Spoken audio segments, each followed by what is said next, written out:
Hi friends! ఈరోజు మనం చాలానే సూపర్ అయిన డ్రామాని చూడబోతున్నాం. సూపర్‌గా ఉంటుంది డ్రామా. సో, మిస్ అవ్వకుండా చూడండి. 2026లోనూ రాజుల పాలన ఉంటే ఎలా ఉంటుంది? సో, ఈ 2026లోనూ కొరియాలో రాజుల పాలన ఉంటుంది. అంటే రియల్‌గా కాదు, ఈ డ్రామాలో. అలాంటి ఒక స్టోరీని ఈరోజు మనం చూడబోతున్నాం. ఈ డ్రామాలోని మన హీరోయిన్ ఎంత రిచ్ అయిన ఫ్యామిలీలో పుట్టినా పవర్ మన దగ్గర లేదు కదా! సో, ఎలా అయినా రాజు కుటుంబంలోకి అంటే రాయల్ ఫ్యామిలీలోకి వెళ్ళిపోవాలి అని అనుకుంటుంది. అలానే ఇంకో పక్క చూసారంటే హీరో ఎంత రాయల్ ఫ్యామిలీలో పుట్టినా రెండో అబ్బాయిగా ఉండటం వల్ల హీరో రాజు కాలేడు. అంతేకాకుండా ఎలాంటి పవర్స్ కూడా హీరోకి ఉండదు. దానివల్ల లైఫే హీరోకి నచ్చకుండా ఉంటుంది. సో, ఇలా ఉన్న వీళ్ళిద్దరి లైఫ్ వాళ్ళు అనుకున్నట్లు చేంజ్ అయిందా లేదా అన్నది ఈ రొమాంటిక్ కామెడీ డ్రామాని చూసి తెలుసుకుందాం. ఇంకా ఈ డ్రామా స్టార్టింగ్లోనే చూసారంటే 2009లో రాయల్ అకాడమీ అనే ఒక పెద్ద స్కూల్ని చూపిస్తారు. ఈ స్కూల్లో రాయల్ ఫ్యామిలీలో ఉన్న పిల్లలు, ఆ తర్వాత కొరియాలోనే చాలా రిచ్ అయిన వాళ్ళు ఉంటారు కదా, వాళ్ళ పిల్లలు మాత్రమే ఈ స్కూల్లో చదవగలరు. వాళ్ళు రాసిన ఎగ్జామ్ రిజల్ట్ వచ్చింటుంది. సో, అందరూ వెళ్ళి చూస్తుంటారు. అప్పుడు అక్కడికి రూబిన్ అనే ఒక అబ్బాయి వచ్చి రిజల్ట్ని చూస్తాడు. చూస్తే వాడికి సెకండ్ ర్యాంక్ వచ్చింటుంది. సరే, ఫస్ట్ ర్యాంక్ ఎవరికి వచ్చింది అని చూస్తే హేజు అనే అమ్మాయికి వచ్చింటుంది. హేజు ఇంకెవరో కాదు, ఈ డ్రామా హీరోయిన్. సో, ఇప్పుడు ఆ అబ్బాయికి హీరోయిన్కి ఫస్ట్ ర్యాంక్ వచ్చింది అని మండిపోతుంటుంది. ఎప్పుడు వీళ్ళిద్దరి మధ్యనే పోటీ ఉంటుంది. ఈసారి కూడా హీరోయినే ఫస్ట్ ర్యాంక్ వచ్చింది అని అంత కోపంగా నిల్చుంటాడు. కరెక్ట్గా మన హీరోయిన్ ఎంట్రీ ఇస్తుంది. ఇప్పుడు వాడిని చూసి, ఈసారి నన్ను ఓడించేస్తాను అని చెప్పావు, కానీ చూస్తే ఈసారి నువ్వే ఓడిపోయావు కదా అని చెప్పగా ఆ అబ్బాయికి లోపల మండిపోతున్నా పైకి కూల్గా, ఇలాంటి చిన్న విషయాలకంతా ఫీల్ అవ్వడానికి నాకు టైం లేదు, అయినా ఇంకా కూడా నువ్వు నాతో పోటీ పడుతున్నావా అన్నట్లు అడగ్గా హీరోయిన్, నాతో పోటీ పడటానికి నువ్వు భయపడుతున్నావా ఏంటి? ఈసారి క్వశ్చన్ పేపర్ ఏమంత కష్టంగా రాలేదు కదా, ఈజీగానే కదా ఉన్నింది అన్నట్లు చెప్పగా వాడికి హీరోయిన్ ఇలా అంతా మాట్లాడుతుంటే హీరోయిన్ మీద ఇంకా ఎక్కువ కోపం వస్తుంది. రూబిన్ అబ్బాయి రాయల్ ఫ్యామిలీలో పుట్టింటాడు. దానివల్ల ఇప్పుడు హీరోయిన్ దగ్గర, నీ లెవెల్కి నువ్వంతా నా దగ్గర వచ్చి ఇలా మాట్లాడనే కూడదు అని చెప్పగా హీరోయిన్ వాడి దగ్గరకు వెళ్ళి, ఓడిపోతే ఓడిపోయా అని ధైర్యంగా ఒప్పుకోవాలి, దానికి కూడా ధైర్యం లేని నువ్వంతా మాట్లాడనే కూడదు అని హీరోయిన్ వాడిని అవమానించి అక్కడి నుండి వెళ్ళిపోతుంది. ఇప్పుడు అలానే నెక్స్ట్ సీన్ లో ఆ స్కూల్ చైర్మన్ ని చూపిస్తారు. హీరోయిన్ దగ్గరనే మాట్లాడుతుంటాడు. ఆ స్కూల్ హెడ్ మాస్టర్ కూడా అక్కడే ఉంటాడు. ఇప్పుడు ఆ చైర్మన్ హీరోయిన్ దగ్గర, ఈ స్కూల్ ని చాలా సంవత్సరాల ముందు ఒక రాజు కట్టించాడు. ఆ రాజు ఎందుకు ఈ స్కూల్ ని కట్టాడు అని తెలుసా అని అడిగినప్పుడు హీరోయిన్, అందరికీ ఈక్వల్ ఆపర్చునిటీని ఇవ్వడానికి అని చెప్పగా ఆ చైర్మన్, అదేమో కరెక్టే, కానీ రాయల్ ఫ్యామిలీలో నుండి వచ్చిన వాళ్ళకి మాత్రమే మేము ఫస్ట్ ప్రయారిటీని ఇస్తాము, నువ్వు ఆ విషయాన్ని గుర్తు పెట్టుకో అంటాడు. పొద్దున హీరోయిన్కి ఆ రూబిన్ అనే అబ్బాయికి మధ్య ఒక చిన్న క్లాష్ అయింది కదా, అందుకే హీరోయిన్ని పిలిచి వార్నింగ్ ఇస్తుంటాడు. కానీ డైరెక్ట్గా ఏం అడగడు, ఇండైరెక్ట్గా ఇలా రాయల్ ఫ్యామిలీలో నుండి వచ్చిన వాళ్ళ దగ్గర కాస్త చూసి మాట్లాడు అన్నట్లు చెప్తాడు. హీరోయిన్కి కూడా చైర్మన్ ఎందుకు ఇలా చెప్తున్నాడు అని బాగానే అర్థమవుతుంది. ఇప్పుడు ఆ చైర్మన్ ఆ కాలంలో యూస్ చేసిన ఒక సన్ క్లాక్ ని చూపించి, అంటే సూర్యుడి వెలుతురిని బట్టి ఆ కాలంలో టైం ని చూసేవాళ్ళు. సో, ఇప్పుడు అలాంటి ఒక క్లాక్ ని చూపించి, దీన్ని ఎవరు కనిపెట్టారు అని తెలుసా అని అడగ్గా హీరోయిన్ కూడా అక్కడ గోడ మీద తగిలించి ఉన్న ఫోటోని చూస్తుంది. ఆ ఫోటోలో ఉన్న అతన్ని ఈ స్కూల్ ని కట్టించింటాడు. ఆ క్లాక్ ని కూడా కనిపెట్టింటాడు. ఆ ఫోటోలో ఉన్న అతన్ని చూసి ఇప్పుడు ఆ చైర్మన్, ఎంత రాజుకి కొడుకుగా ఉన్నా ప్రాపర్ అయిన వైఫ్ కి పుట్టలేదు, తప్పైన దారిలోనే అతను పుట్టాడు, అయినా కూడా అతనికి చాలానే టాలెంట్ ఎక్కువ అన్నట్లు చెప్పి ఒకలా నవ్వుతాడు. ఇప్పుడు ఎందుకు ఆ చైర్మన్ ఇదంతా చెప్తున్నాడు అని చూస్తే యాక్చువల్లీ హీరోయిన్ కూడా ఇలానే పుట్టింటుంది. అంటే హీరోయిన్ అమ్మా నాన్నకి పెళ్లి అవ్వకుండానే హీరోయిన్ పుట్టింటుంది. దానివల్ల ఇప్పుడు ఆ చైర్మన్, ఫస్ట్ నీ లెవెల్ ఏంటి అన్నది తెలుసుకో, దానికి తగినట్లు నచ్చుకో అని ఇండైరెక్ట్ గా చెప్తాడు. హీరోయిన్ కి అయితే చాలానే బాధగా ఉంటుంది, కానీ ఏం చేయగలదు. దానివల్ల సైలెంట్ గా అక్కడి నుండి వెళ్ళిపోతుంది. ఇప్పుడు అలానే కట్ చేస్తే ప్రెసెంట్ లో చూపిస్తారు. హీరోయిన్ తన స్టడీస్ అంతా కంప్లీట్ చేసి వాళ్ళ నాన్నకి ఉన్న చాలా బిజినెస్ లో ఒక బిజినెస్ అయిన క్యాసిల్ బ్యూటీ అనే కంపెనీని చూసుకుంటుంటుంది. ఇంకా హీరోయిన్ కి ఒక అన్న కూడా ఉంటాడు. అతను కూడా వాళ్ళ నాన్న బిజినెస్ లో ఒక బిజినెస్ ని చూసుకుంటుంటాడు. వాడు ఈసారి బిజినెస్ లో నంబర్ 1 వచ్చింటాడు. ఏమంటే సేల్స్ లో 50% ఆఫర్ ఇవ్వడం, ప్రమోషన్స్ ఇవ్వడం అని ఏమేమో ట్రిక్స్ ని యూస్ చేసి నంబర్ 1 గా వచ్చింటాడు. సో ఇప్పుడు హీరోయిన్ దాని గురించి వాళ్ళ ఎంప్లాయీస్ దగ్గర మాట్లాడుతుంటుంది. ఈసారి మనం ఖచ్చితంగా గెలుస్తామని చెప్పారు, కానీ ఇలా తేజున్ దగ్గర ఓడిపోయాం కదా అని అంటుంది. వాళ్ళన్న పేరే తేజున్.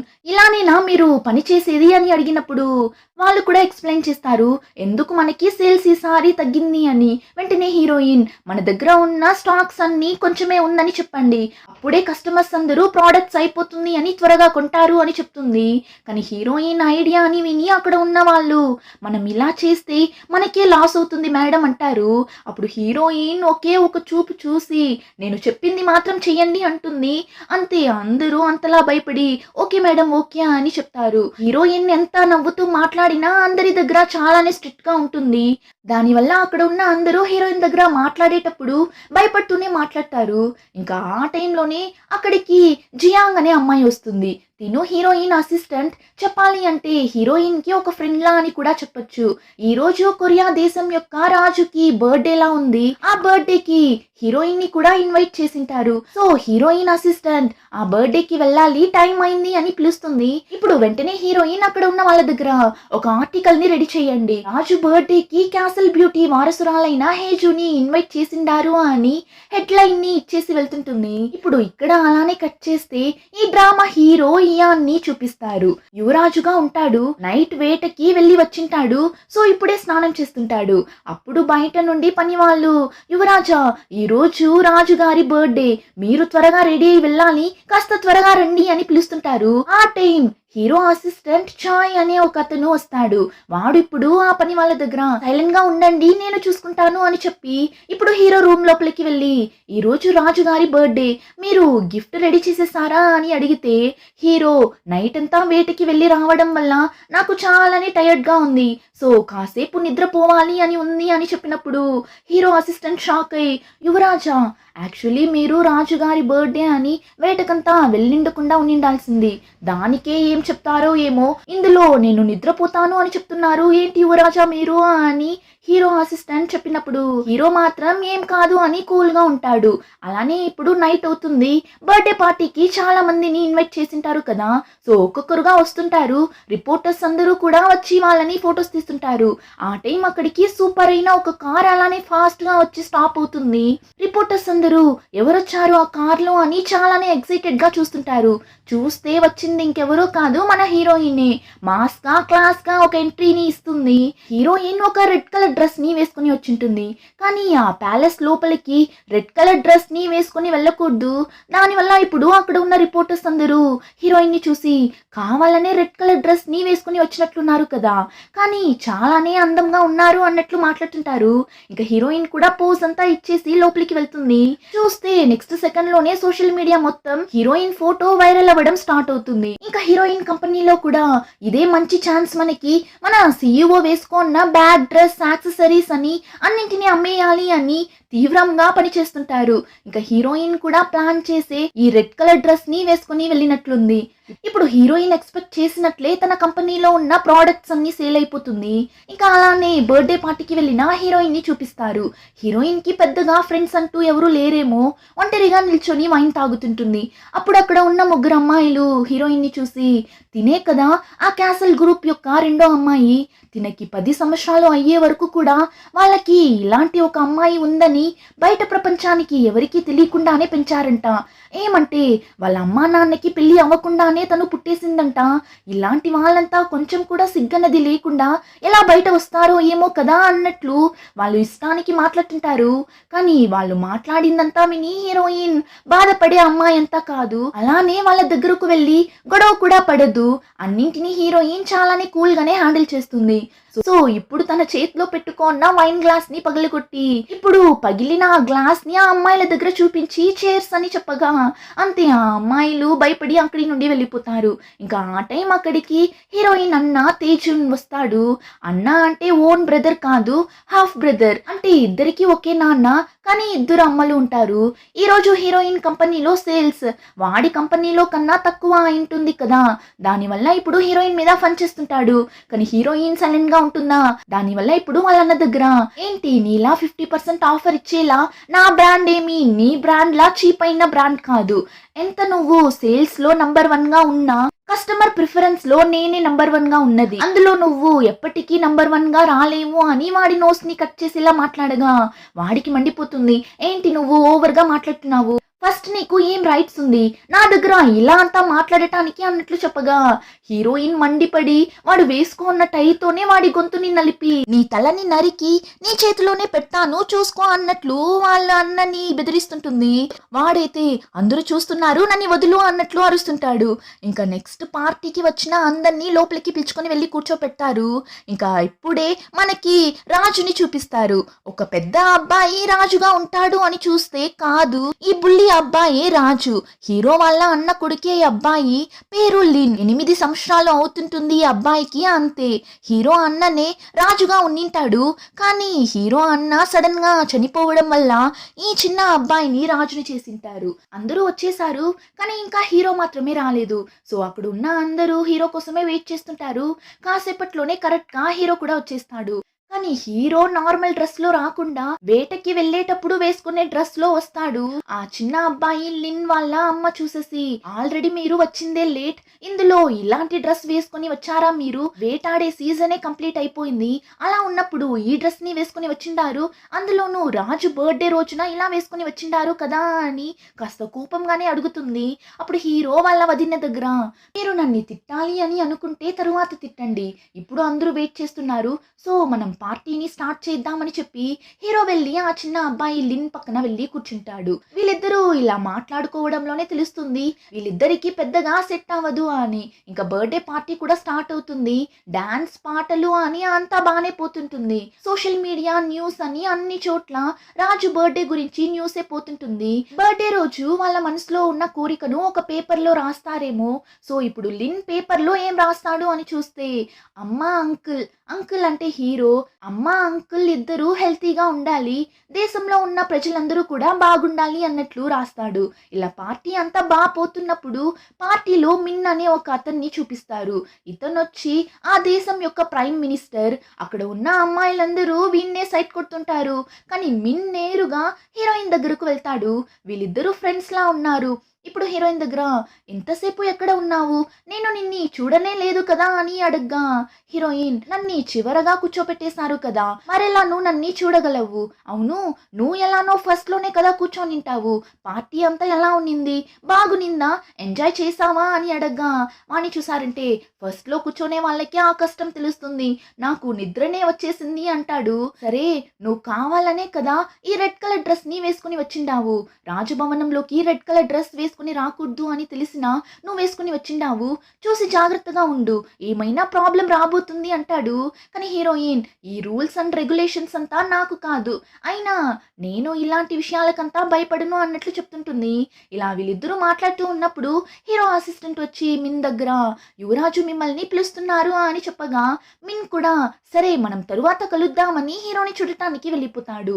హీరో నిన్న వేటకి వెళ్ళింటాడు కదా, ఎవరి దగ్గర చెప్పకుండానే వెళ్ళింటాడు.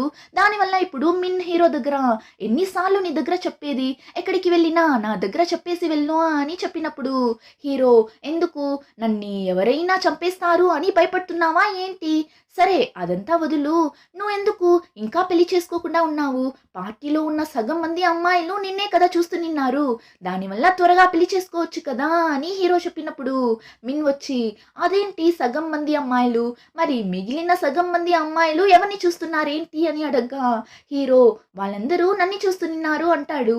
ఆ తరువాత హీరో నేను త్వరగా పెళ్లి చేసుకోవాలి, రోజు రోజుకి మా వదిన నన్ని పెళ్లి చేసుకోమని టార్చర్ చేస్తున్నారు, దానివల్ల నేను త్వరగా ఎవరినైనా పెళ్లి చేసుకోవాలి, అలా నాకు మాత్రం పెళ్లి అయిపోయింది అంటే నీకే కష్టం అంటాడు. ఎందుకంటే లిన్ చాలా చిన్న అబ్బాయిగా ఉండటం వల్ల వాడు ఒక రాజు చేయాల్సిన అన్ని పనులు చేయలేడు కదా. సో హీరోనే లిన్‌కి బదులుగా అన్ని విషయాలు చేస్తుంటాడు. ఇప్పుడు హీరోకి మాత్రం పెళ్లి అయిపోయింది అంటే ఆ తర్వాత హీరో రాజభవనంలో ఉండలేడు. అక్కడి నుండి బయట వెళ్ళిపోవాలి. అలా హీరో ప్యాలెస్‌లో నుండి బయట వెళ్ళిపోయాడు అంటే ఆ తరువాత అప్పటి వరకు హీరో చూస్తున్న పనులన్నింటినీ మిన్ చేసేలా ఉంటుంది. సో ఇప్పుడు మిన్‌కి ఆ మాట వినగానే ఏంటి అన్నింటినీ నేనే చూసుకోవాలా? ఆల్రెడీ ఉన్న పనులు చేయడానికే మనుషులు లేరు. ఇందులో నువ్వు కూడా వెళ్ళిపోయావు అంటే నేను మాత్రం ఎలా అంతా చూసుకోగలను అని అడుగుతాడు. అప్పుడు హీరో నా పెళ్లి జరగాలి అంటే మినిస్టర్స్ అందరూ అప్రూవల్ ఇవ్వాలి. సో నువ్వు ఏమైనా ప్లాన్ చేసి నా పెళ్లి జరగనట్లు చేసే అన్నట్లు చెప్తుంటాడు.